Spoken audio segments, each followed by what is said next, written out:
Hi everyone, welcome to another episode by Poor Man Gamer. So a couple of things real quick. One, I'm probably not going to be able to post videos every day from now on because I just started a new full-time job. I'm trying to cut a couple jobs on the side and I've just been incredibly busy. So I'm going to try my best to keep this maybe every other day. I'll keep the Monday, Thursday series going and try my best to really keep it light and fun. And second thing is check out the Discord below. Lots of great people there talking about the game. You're going to gain a lot of insight. And third, this video, we are going to cover basic tips and tricks you can use to help you win more. I'm not using lineups that are particularly strong or make a lot of sense. I'm basically showing you a whole bunch of different lineups so that you can see when it boils down to it, it doesn't really matter. As long as your deck makes some kind of common sense and it's got some balance, you can pretty much win with almost anything. Right? And I think that's what the beauty of this new meta is you can roll out all sorts of crazy lineups and they're still very, very effective. Right? Like here, I roll out Riflemen because my daily challenge is Riflemen. They're level 9, they're not leveled up. I never use Riflemen. Right? I'm just spamming Riflemen. Like, what do I care? Right? And because I noticed that I am at a matchup disadvantage here, I decide for fun to roll out Double Harvester. Right? And it's not so much the player is good or bad, I just figured I can beat him by just spamming units because I don't really have any good infantry counter. And right now I figured if I can get my economy going, right, I'm going to go ahead and be able to have some kind of a matchup advantage here. So I roll up my Talon on the top, my Shockwaves on the bottom. The reason I play this way is because all we've shown so far is rolling out Shockwaves, right? And I also noticed that he hasn't really rolled out anything at all, which tells me he's saving for a heavy tech lab. He's probably got a double harvester deck, and look, there it is, right? So that is the other reason I roll the double harvester, is because when it comes to this, all I can really do is pound his economy to the ground. And that's exactly what I go ahead and do. I wait for his Wolverine to engage my Pred tank. I figured he wasn't going to pay attention, and all I needed was one shot to take out his Lieutenant Strong. So down he goes. I'm going to keep using my Pred tank as my main counter against everything. I don't know why my Pred tank didn't fire earlier any shots. It just kind of stood there after killing the Harvester. Maybe it's a bug, maybe it's not. It doesn't really matter. And the reason I rolled out a double harvester is because since I don't roll any, I have a what do you call that? Kodiak sitting in the back. It's not my primary means of winning. So here's what I mean by matchup. If a guy's got Wolverine, go ahead and engage him with Zone Troopers, right? If the guy's got Wolverine, engage him with a vehicle. If he's got a Zone Trooper like you see there, go ahead and engage him with Shockwaves. Or if he's not paying attention, just go ahead and run right up there and blow up his base, right? Since he's not doing anything. I do notice that my Kodiak, it wasn't rolled out properly, right? Where I probably should have done a much better job using it. But I go ahead and my Kodiak was able to distract him in the background, and I'm gonna go win this missile because he got distracted by my Kodiak. And as you can see here, a lot of it is just winning matchups. And I beat somebody with a very tech lab heavy deck. Some of you might be thinking, well, yeah, this guy's using a lot of tech lab heavy units. Maybe he's not very good. Alright, no problem. I'll show you guys another one where... here we are. Guy's probably a whale, right? I mean, level 12 avatars, or even if he's not a whale, he must have spent a pretty dime on this game. And I believe La Quebecois is actually a fairly renowned clan. And once again, I'm showing you guys matchup is everything. And I'm going to show you one last exciting game, so stick around for this one. So here, look at that. He's got level 13s. I've got a level 9 Harvester because I'm a free-to-play player. And I don't play that much anymore. And check it out. Missile Squad. Choop choop, choop choop. I see him coming. I don't want to take damage on him, right? So I go pew pew, pew pew, pew pew. And I know what he wants to do with my Harvester, because the dude's got level 13, laser drones, right? I do the exact same thing. So I go pew pew, pew pew, pew pew. And I'm trying my best to take it out, but I also need to harvest. So this is where I come to a compromise. And I decide I'm going to go ahead and just hit him with my Missile Squad here. And let my Harvester soak up a little bit of damage. I do see he's got a Venom on the top, which is why I go ahead and roll out my Pitbull. Right? Matchups. I do see his Venom there. In this case, I mean, my Missile Squad's going to die anyway. and he's much stronger than me, so I'm going to go ahead and just engage and do what damage I can. At the top, you see the Pippo engaging his Venom. I retreat. No way I'm going to win that matchup. I see even more laser drones come out. I keep retreating, right? I know I'm going to lose my Pippo. I know what he wants, my Harvester. So I go ahead and just send my missile squad back and just be very, very patient, right? And just do what I can to take it out. I use my Lieutenant Strong Arm. Normally, I have Colonel Jackson. I'm using Lieutenant Strong Arm because, hey, no harm, no foul, right?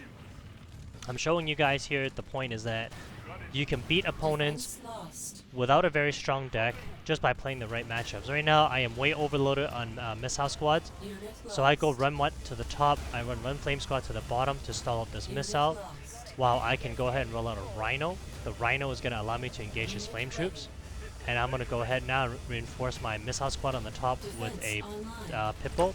I also rolled my Lieutenant Strong Arm right in the middle there, as you can see. So now I'm pressuring him. I'm standing on all 3 tiles. He's only standing on 2. Pew! See ya. Right? And bang, bang, bang. I'm going to get this missile. You're going to see I don't need all 3 guys standing on the tile anymore. I immediately force my way down. And I start engaging his Harvester. This guy probably would have beat me if he just opened with a double Harvester. And just built laser drones. But he did. Right? So, he's going to run his Banshee right into the middle there. That's not going to do him any good. And now comes the fun. By playing matchups, what I also mean is you can go ahead and block the player. I'm going to keep pressuring his Harvester, right? My Rhino is still there doing some damage, chip damage against his Banshee, and down he goes. I do see that he's trying to roll out his Harvester there. Once again, I'm blocking him off, not letting him harvest. That Spider Bug thing is not really going to do much against my Harvester, so I just leave it, right? At this stage of the game, I'm just trying to chip away at his Harvesters, trying to distract him. I know he's got a lot of Banshees. So I'm going to go ahead and finish off his Spider. Bang. There he goes. Right? I'm standing on all 3 tiles. I'm waiting patiently to see what he's going to do. He's running his Banshee up. I'm going to go ahead and follow my Pitbull. Right? This is where I wish I had my Colonel Strong Arm. I mean, my Lieutenant Jackson. But I don't. So once again, I'm standing on all 3 tiles. He's not. And we're going to get this win. Even though he's quite a bit stronger. Avatar never came out. And I'm not sure if this guy's just messing around with an air deck or he's just a really bad player. Either way, dude, you should have crushed me. And I'm going to show you guys a third matchup here. And this is what I mean by it's all about the matchups, right? So here is a totally different deck on the GDI site, right? It's it's got the Colonel, what's his name? Colonel Jackson. Right? So some of you guys may have it, some of you may not. In this small map, I scout first and I go, ha ha ha, jump jet. Nothing for you to rush if I don't build a Harvester. So I go ahead and I use my War Dog and just do a little bit of damage. I'm being patient and I'm waiting and waiting to see what he's going to do. I'm rushing my War Dogs up and look, he's got 2 jump jets. That means no Harvesters coming in anytime soon. No way War Dogs are going to beat level 12 jump jet troops. So I'm going to go ahead and send out my Shockwave. Right? I'm trying to do any damage that I can on him. And I'm also trying to keep an eye on the map to see what he's doing. I'm waiting and waiting and waiting. Right? I'm trying to see if I can force him to build something else. Right? I can't build a Harvester yet because there's just no way. So I do see his War Dogs coming out. Again, you're going to see level 11 War Dogs. They're all the way up there. Right? I ain't got anything near that strong. I'm going to go ahead and stand on 2 tiles. I'm trying to keep this missile going. I do see another War Dog. Right? So again, I'm being patient. I can't build a Harvester right now because of all his stupid jump jets. I roll one out, I'm instantly crushed. I form a wall to prevent any jump jets from coming in. He made a mistake. Boom. I was able to get 1 jump jet squad. Why am I building a jump jet instead of a Pitbull? Because of speed. And also because if I were to build a Pitbull, I'm screwed. Right? That jump jet's going to wipe it out really, really fast. I know by this stage of the game he probably has a Harvester, but I have to clear his jump jet first. I finally get rid of his War Dogs and his jump jets. I'm scouting, just poking my head up to see, and yep, there's the Harvester. Unfortunately, I can't get any damage up there, so now I roll up my jump jets. I know the missile's going quickly, right? I'm trying to contest it, and as you can see, even a level 10 Shockwave takes a while. I'm trying my best right now on the bottom, playing matchups once again, War Dogs and War Dog. I'm stalling out as long as I can to do some damage against his Harvester while I build my own. Right? I am going to win that matchup on the top, which is great, right? Except he comes out with a Pitbull. I go ahead and roll up my own Pitbull. Right now, I know I don't have much of an advantage. I don't really want to lose my Pitbull for no reason. So I realize that stalling it out at this stage of the game is not going to be too advantageous for me. I just go ahead and use my war dog, my jump jet troop on the top, and you're gonna see very quickly that this game devolves into a lot of microing. So there it is again with the war dogs trying to engage him, and there on the bottom right, I'm using my jump jet and my pippo against his pippo, right?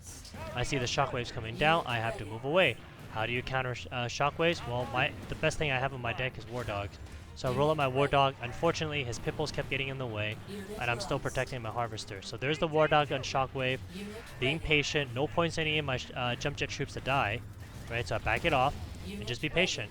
I need something that can hold his hold damage a little bit better. So I roll out a tank. He smartly rolls up with a jump jet, right? So oh my goodness, look at all this microing. It's crazy. I finally take out his shockwave, right? I go ahead and let my tank take a little bit of damage. That's what it's for. That's why it's called a tank, to let it tank. I block off his tank with my jump jet troops, right? And I go ahead and roll up my shockwaves. And I'm trying to rush it up there and get rid of his level 11 shockwaves. Once again, just trying to play my matchup. Stalling it out, blocking him out, blocking him out. Almost had that missile. It was so close, right? So now it gets really, really close. I just remember in my deck that, hey, I have talons. What do I see on the bottom right? All ground units. And what can I use to break in? Air units, because he can't touch me. So you're going to quickly see here this turns the tide of the battle. So I go ahead and roll up my talon. I got 2 talons there doing damage, right? I'm prioritizing shockwave first, jump jet second. I'm rolling a pit bull to the top because I want to pressure his harvester, right? And so now it's all about a game of matchup. I know I see the war dog here. I just can't build any units yet. I go ahead and roll up my talon down there and I do even more damage. I roll up my pit bull because pit bulls do great against war dogs and his tank is almost done, almost dead, right? So look how close this is. I'm gonna go ahead and send out my war dogs. I thought I had this, and just when I thought I had him, he goes ahead and sends out a pit bull in the bottom. So I have to roll up my pit bull now to protect the bottom. I do see that I'm getting myself into trouble on the top. So I open with a jump jet because he's only got 1 war dog left, right? So bang, down goes his tank. Bang, down goes his war dog. And there goes my 11 pit bull against his maxed out 11 pit bull. I roll out another set of jump jets because they're very strong against harvesters, and my pit bull just isn't up to his level. Why am I rolling out a war dog? Because I knew the shockwaves were coming to counter me. So I roll up my war dogs, and I roll up my talons to the bottom. I'm moving my jump jets to the bottom. I'm running out of breath. Okay, I quickly do a position swap here. War dogs on the top, jump jets on the bottom. I take out his pit bull. I do have my talon there. I roll up my own set of shockwaves to counter his shockwaves. And like I said, guys, this is a whole lot of micro. And you can see how, because he's got stronger units, he has almost every advantage here on me, right? I go ahead and roll out another talon because I know that he can't do much. He's got a lot of ground units. I roll out a tank because I need something with more health, right? So let's speed it up a little bit. I'm letting my talon keeping play away. I go ahead and roll out my tank, and I swap positions there because I know my talon, he can't attack right now. So there's my tank doing damage, right? He's got 3 ground units on the top, and I finally win this missile because I out-microed him. So, whew, that was tense, right? So now out comes more talons going against his infantry.